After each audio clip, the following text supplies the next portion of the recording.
감사합니다. 우리 교회 62주년을 기념하는 이 뜻깊은 예배에 부족한 저를 초청해 주셔서 감사합니다. 우리 부산의 교회가 언제 어떻게 설립되는가 참고로 말씀드리면 부산에 제일 처음 설립된 교회가 1892년에 설립된 부산진교회, 두 번째 1893년에 설립된 초랑교회, 부산의 세 번째 교회가 1896년에 설립되는 제일영도교회, 네 번째 교회가 1905년에 설립됩니다만은 동네 수안교회, 구포에 있는 구포교회, 대신동에 있는 항서교회가 1905년에 설립됩니다. 1907년에 대연교회가 설립됩니다. 가까이 대연교회 1907년에. 1909년에 초업교회가 설립됩니다. 1910년에 간만동에 나병 환자들이 있는 상해원 교회가 설립됩니다. 우리가 잘 아는 부전교회가 1932년에 설립돼요. 이렇게 쭉 설립돼 가다가 여러분 해방될 당시에 부산의 교회가 몇 개쯤 있었을까요? 해방될 때. 해방될 당시에 부산에 40개 정도 교회가 있었어요. 1951년도 10월 달에 부산에 3일교회가 설립되는데 3일교회가 설립될 당시에 장로교회만 부산에 41개처, 그 다음 다른 교회까지 합치면 50개 교회가 있을 때가 3일교회가 설립될 때였어요. 우리 대연중앙교회가 1958년도 10월 달에 설립되는데 이 대연중앙교회가 설립될 당시에 부산에 교회가 몇 개쯤 됐을까요? 그걸 아시면 우리 교회가 이런 위치에 있구나 아시겠죠? 지금 부산의 교회가 몇 개쯤 되느냐 하면 약간 행정적인 변화가 있긴 하지만 약 1850개 교회가 있어요. 부산에 1850개 교회가 있지만 이 중에 10%에 해당하는 180개 교회는 비안정적 교회입니다. 제가 비안정적 교회라고 말했을 때 이 표현이 무슨 말이냐면 개척교회가 설립됐지만 얼마 안 돼서 다른 곳에 이사 갔다든가 없어졌다든가 안정적이지 못한 교회 약 10%에 해당합니다. 그러면 지금 2020년도에 부산에 1800개 교회가 있는데 약 32만 명의 성도가 있는데 대연중앙교회가 설립될 이 당시에 부산의 교회가 몇 개쯤 됐을까요? 생각 안 해보셨죠? 그때 몇 개쯤 있었냐면 약 150개 정도가 있었어요. 여러분 지금 1800개 교회가 있는데 부산에 있는 150개 정도밖에 없는 그때의 대연중앙교회가 설립됐기 때문에 사실 대연중앙교회가 62년밖에 안 됐다 그렇지만 사실은 부산 전체에서 볼 때 상당히 역사가 오래된 교회라고 볼 수가 있습니다. 그래서 제가 오늘 우리 설립을 기념하는 이 주일에 초기 로마 교회는 어땠던가를 말씀드리면서 오늘 우리 교회가 본받을 점이 없을까를 생각해 보려고 생각합니다. 그래서 오늘 본문을 로마서 16장으로 잡았는데 로마 16장을 한번 소개하도록 하겠습니다. 아시는 바처럼 로마서라는 책은 사도 바울이 제3차 전도 여행 때 고린도에서 1400km 떨어져 있는 로마 교회에 보낸 편지가 로마서라는 책이에요. 바울이 쓴 편지를 가지고 그 당시 우편 제도가 있었어요. 우편 제도를 이용하지 않고 이 편지를 들고 1400km 떨어져 있는 로마 교회까지 전달해 준 사람이 베베라는 여자였습니다. 그런데 로마 교회가 편지 받고 보니까 이 편지를 가져온 베베라는 여자가 누군지 모르니까 그래서 바울이 16장 1절과 2절에서 우리 자매 베베를 너에게 추천하니까 먼 길 왔으니까 합당한 네 절로 도와주십시오라는 소개 말을 쓰고 있는 거예요. 그런데 여러분 로마서 몇 장까지 되어 있습니까? 이런 걸 물어보면 기분 안 좋아하시더라고요. 16장까지 되어 있지만 사실은 로마서는요 15장이 딱 끝입니다. 15장 마지막 절에는 58절에 보면 거의 성령으로 끝나고 있어요. 그럼 로마서 16장은 뭘까요? 우리도 학생 때 친구에게 편지 쓸 때 다 쓰고 나서 미처 못한 말이 있으면 제일 밑에도 어떻게 했습니까? 학생 때 PS 쓰고는 또 보태 쓰죠. 이 16장 일종의 보충해 준 편지 출신이라 볼 수 있어요. 출신. 그래서 오늘 읽었던 본문에 보면 누구에게 모난하라, 누구에게 모난하라는 모난의 인사말로 기록되어 있는 거예요. 근데 교회 지도자들이나 설교자들, 심지어 초대교회 교부들조차도 로마서 16장 보니까 뭐 누구에게 모난하라, 누구에게 모난하라 인사 말만 나오니까 이건 별로 중요하지 않다. 그래서 성경 주석가들이 15장까지는 주석하고 16장 주석도 안 했던 본문이에요. 그런데 지금 우리가 조금만 관심을 가지고 기울여보면 정말 중요한 본문이라는 것을 알게 됩니다. 오늘 우리 강 목사님께서 9절까지 잘 읽어주셨는데요. 여러분 집에 가서 쭉 읽어보세요. 로마서 16장 다 읽으면 누구에게 모난하라, 누구에게 모난하라. 사람 이름 몇 사람 나올까요? 안 세보셨죠? 저는 역사를 공부하기 때문에 다 세봅니다. 해보니까 로마서 16장에 34명의 이름이 나와요. 우리 성경 전부에서요, 한 챕터에, 한 장에 사람의 이름이 가장 많이 언급된 본문, 신약의 본문이 로마서 16장이에요. 사람 이름이 34명이 나와요. 그런데 이름들이 다 한 번밖에 안 나온 이름들, 거의 다수가. 그런데 로마 교회 신자가 아닌 사람을 빼고 나니까 몇 명이 남느냐 하면 26명이 남아요. 무슨 말이냐면 바울이 지금 1400km 떨어진 고린도에 있으면서 저 로마에 있는 성도들 26명의 이름을 거명하면서 문안한 내용이 16장이에요. 그런데 실제로 사도 바울이 로마교회 성도들 28명 이상을 알고 있었으면 암시를 해줘요. 이걸 쭉 한번 보십시오. 흥미로운 본문이 있는데요.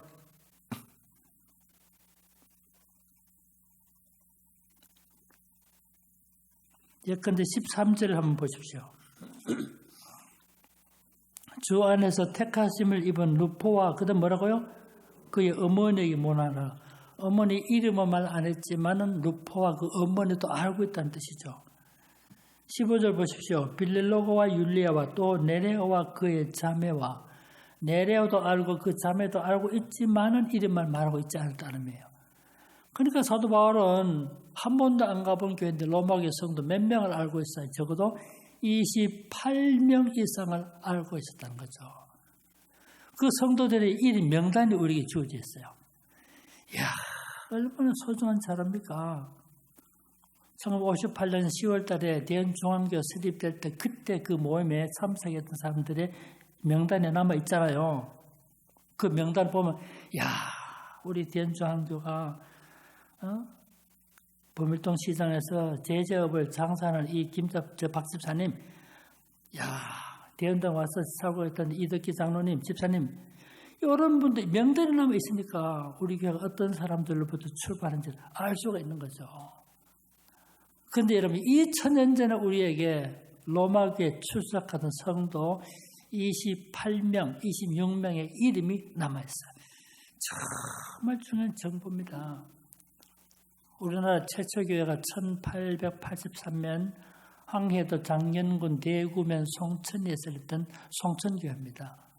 우리나라 최초 교회예요. 그런데 송천이 소나무 송자 4천짜리가 풀었으니까 솔레교회인데 자음접변 때문에 소래교회를 부르게 된 거예요. 소래교회 다녔던 사람 어떤 사람이 있을까요? 제가 호기심 때문에 그 소래교회 처음 다녔던 사람 17명의 명단을 찾아냈어요.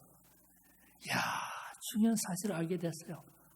우리 민족의 위대한 지도자이자 독립운동가였던 김규식 박사가 소래교회 출신이라는 거예요.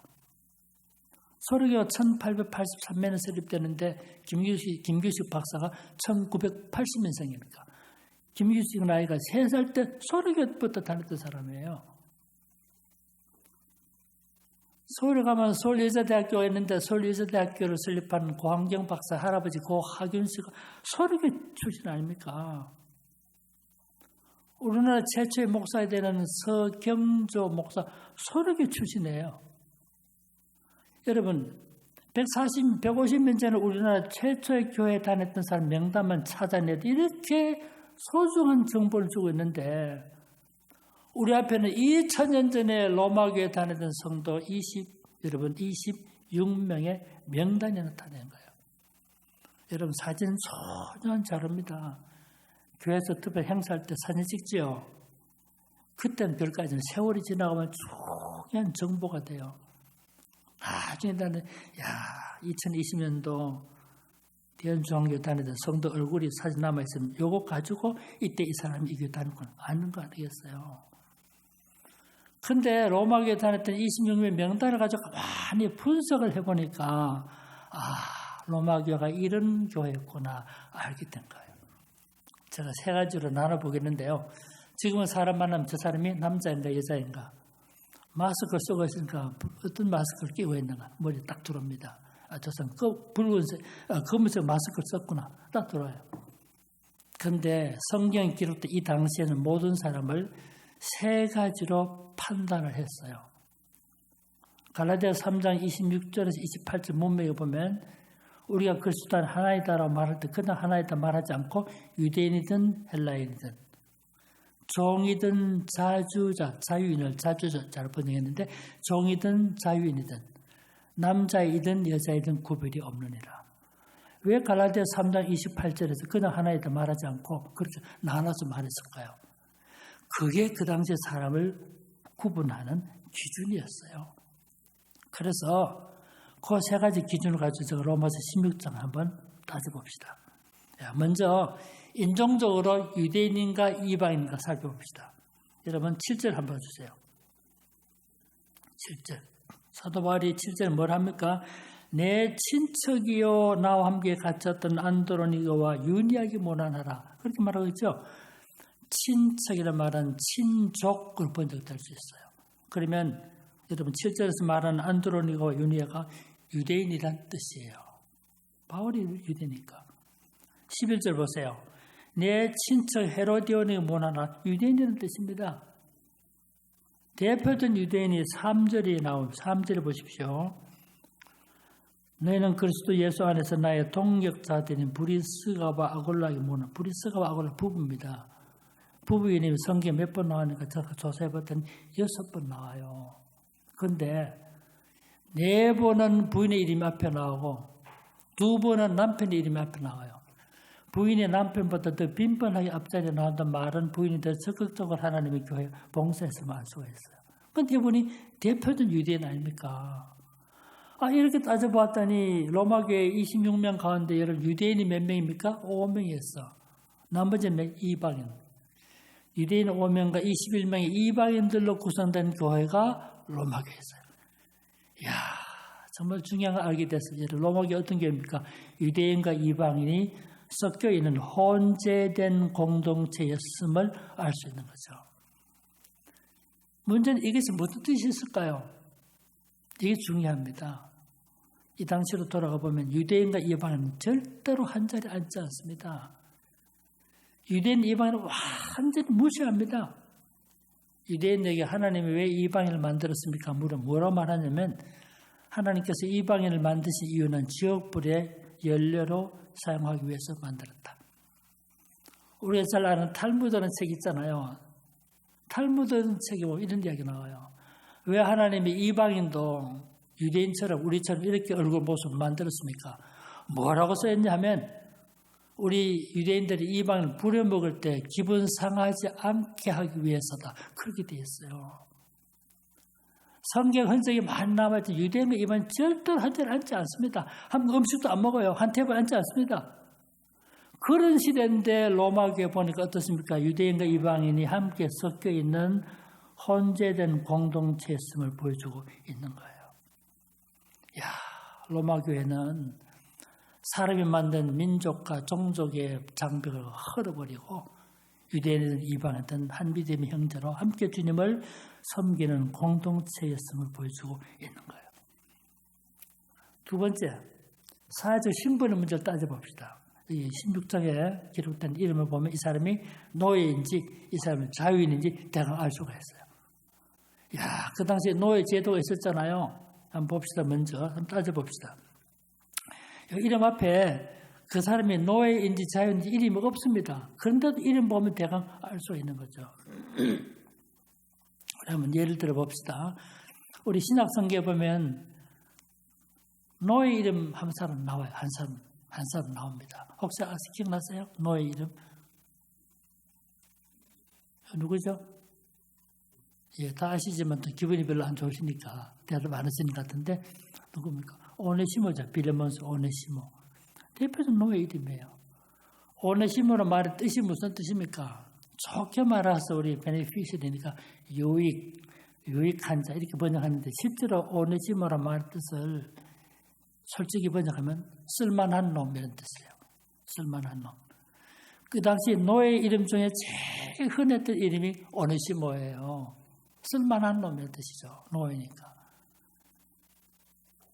가정해 봅시다. 제가 이제 노예인데 제 이름이 오네시모로 가정해 볼게요. 제 이름이 오네시모예요. 그러면 노예인데 자유인은 의도적으로 오네시모의 이름을 안 쓰게 됩니다.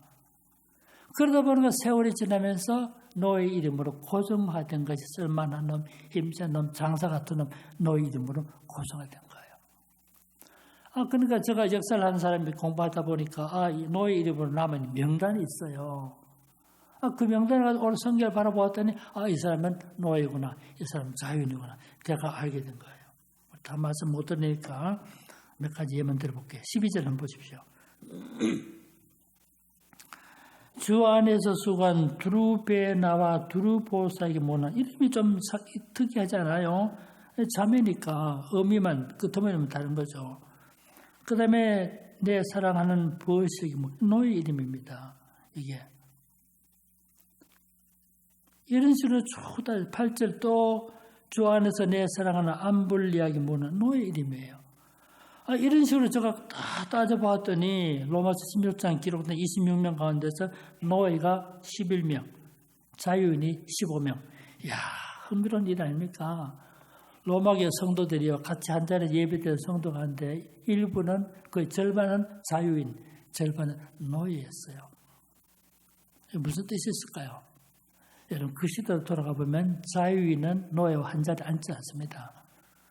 자유인이 음식을 먹으면 노예는 이제 뒤에서 2m 뒤에서요. 뒤에서 2시간을 식사하든 3시간 식사하든 딱 대기하고 기다립니다. 시중들기 위해서.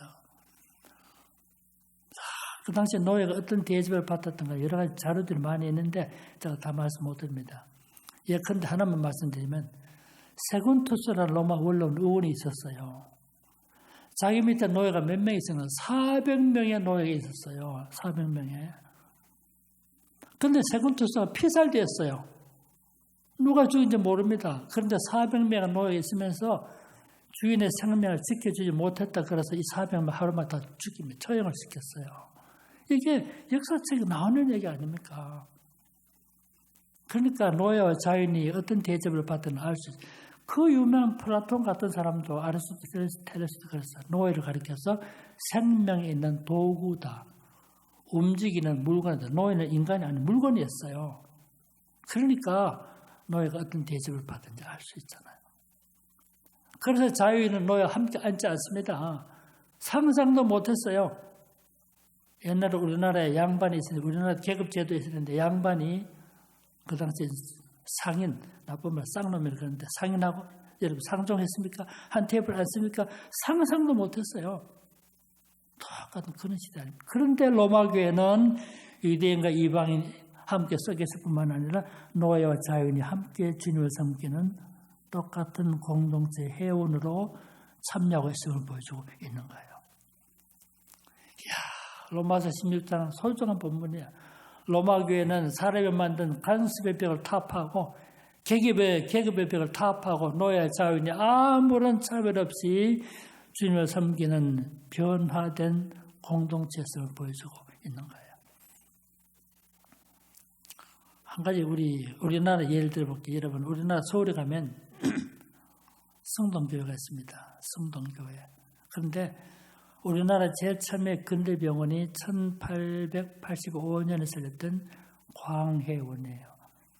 광해원이 개원 13일 후에 제중원으로 이름이 바뀝니다. 이 제중원이 세브란스로 바뀌었지만 연세대학교 부속병원이 되는데 이 제중원 원장이 에베슨 박사였어요. 에베슨 박사가 원장으로 왔을 때 사대문 밖에 백정이 병들었다는 소식을 듣게 되었어요. 그 당시 백정 우리나라 최하위신 분입니다. 여러분 갑바치보다 창기보다 낮으신 분이 백정 안 해요. 그때 백정이 병들면 어떻게 합니까? 치료 못 받습니다. 백정은 사실 학교 못 갔어요. 백정은 기아지에 못 살게 됐어요. 백정 결혼할 때 가마를 못 하게 됐습니다. 백정 채석된 옷을 못 입게 되었어요. 이야, 이런 백성은요, 나이가 70이 넘고 80이 넘어도 12살짜리, 13살짜리 양반이 80 넘은 백성 말을 낳았어요. 상상도 못할 일이죠, 그때 여러분. 그러니까 백성의 병들은 치료 못 받습니다. 그런데 에비슨 박사가 백정이 병들었다 왕정 가방을 두고 백정 집에 찾아간 거예요. 이야, 상상도 못할 일이죠. 4개월 해외된 백정이 충격을 받습니다. 명성 왕후를 왕정과 고종 왕정과는 서양 의사가 일개 미만의 백정이 병들었다고 찾아와서 얼마나 감동을 받았을까요? 그때 이질에 걸려 4개월 헤매고 있었는데 너무 큰 충격을 받아가지고 치료도 받기 전에 병이 났다 그래요. 살다가 때로 충격받는 일이 때로는 좋을 수가 있어. 충격받으니까 막 그 충격 때문에 병이 다 났다 그러잖아요. 에비슨 박사가 눈물 흘리는 백정 보고 말했습니다. 서툰 한국말로 하나님은 당신을 사랑합니다.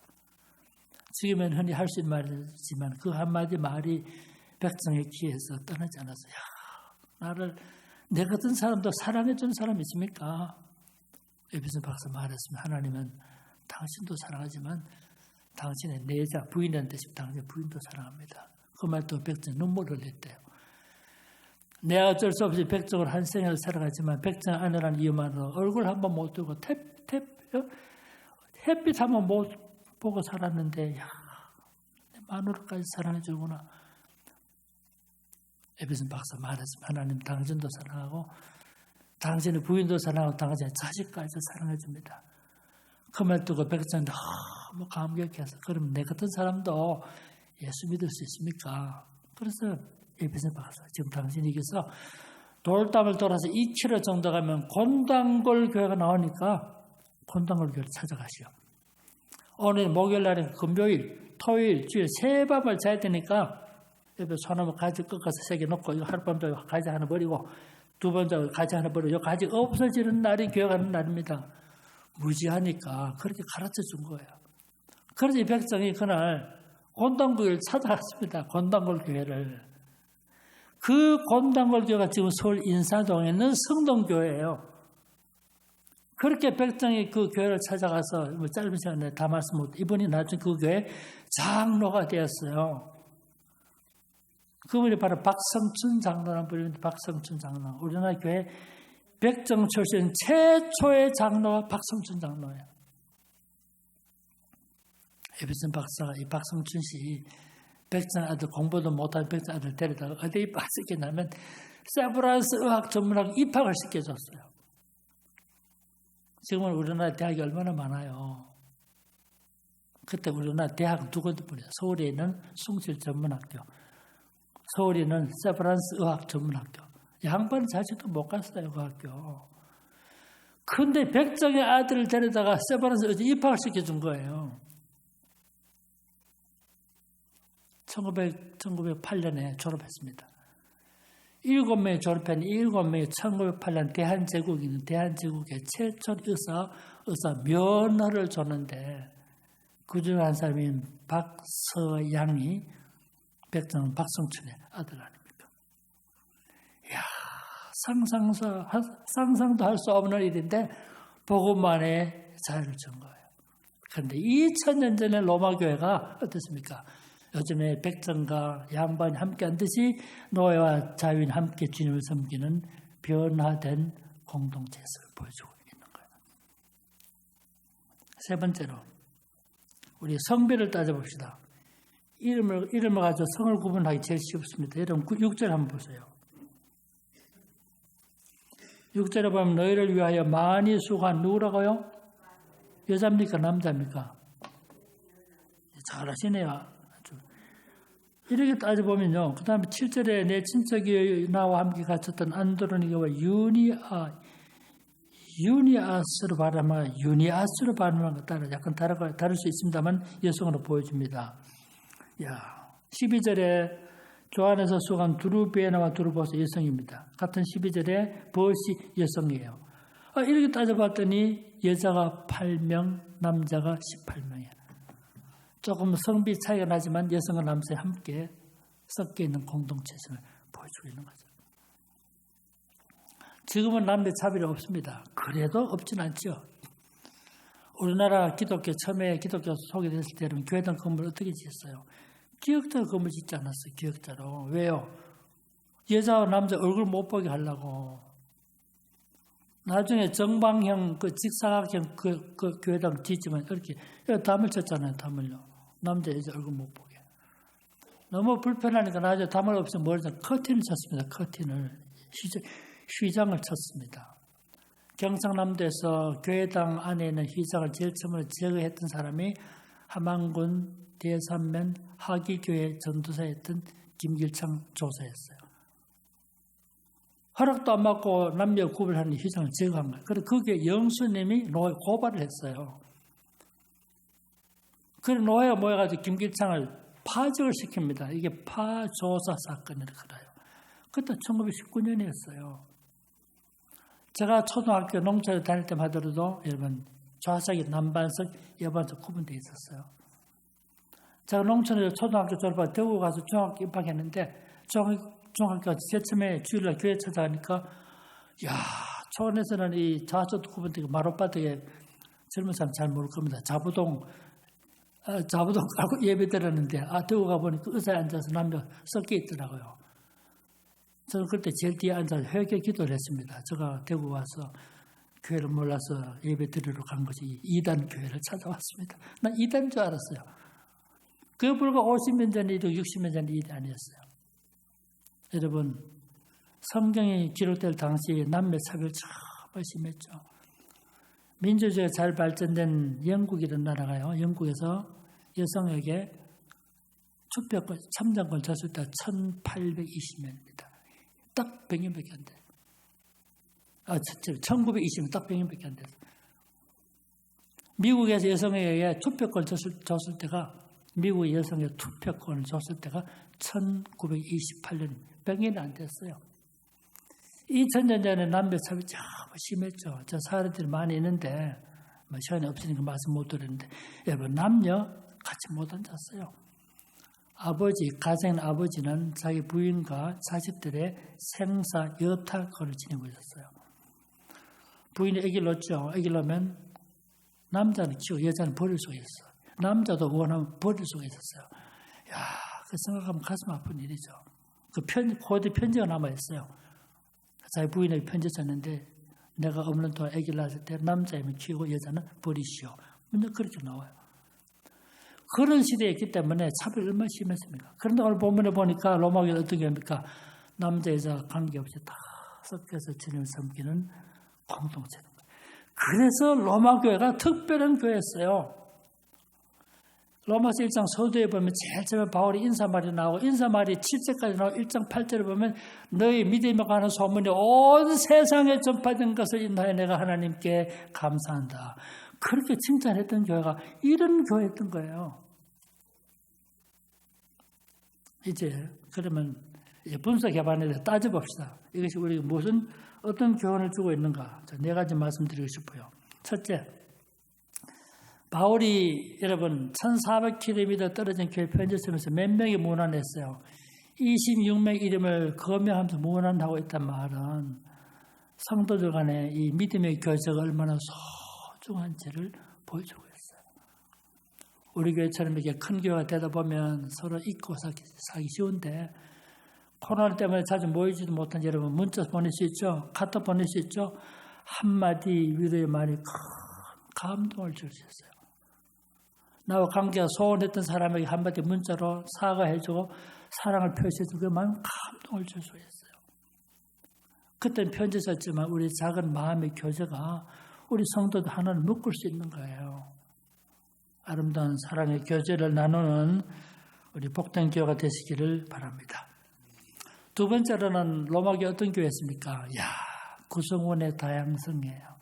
여자도 있고 남자도 있고 그때 원수처럼 여기던 노예도 있고 자유인도 있고 유대인도 있고 이방인도 있고 정말 우리 교회가 60년의 세월이 지났는데 우리 교회는 부유한 사람도 있고 가난한 사람도 있고 많이 배운 사람도 있고 그렇지 못한 사람도 있고 이국인도 있고 타국인도 있고 누구든지 우리 교회 와서 은혜 받고 우리와 함께 주님을 섬길 수 있는 이런 공동체를 만들어 가야 돼요.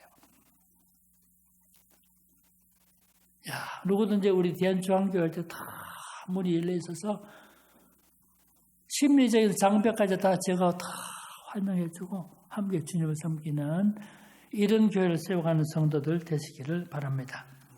세 번째, 여러분 어떻게 유대인이 이방인을 맞아들입니까?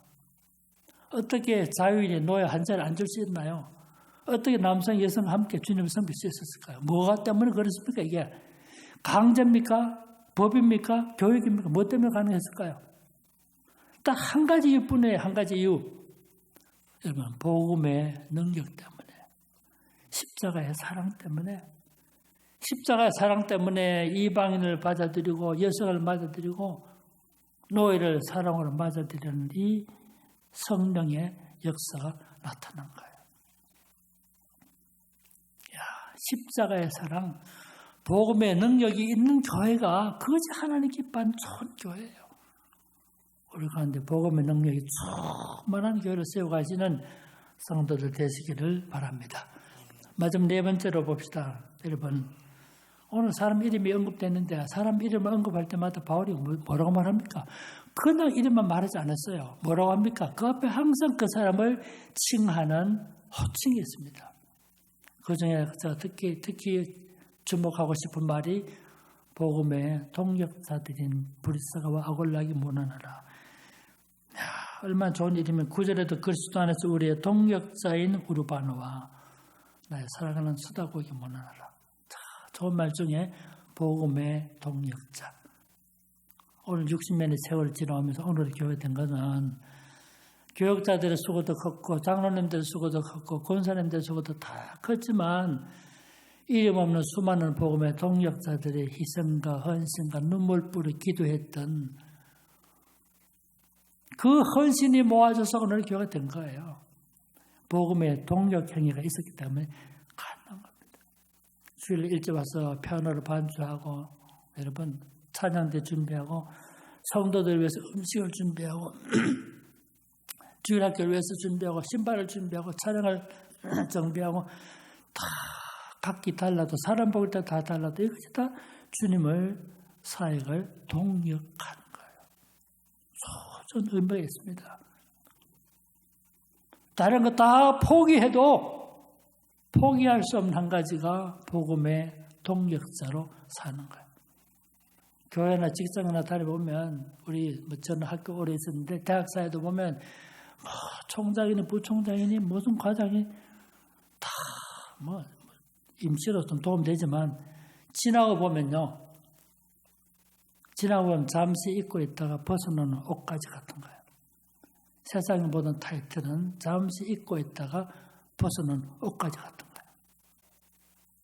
포기할 수 없는 한 가지가 복음의 동역자로 사는 거예요.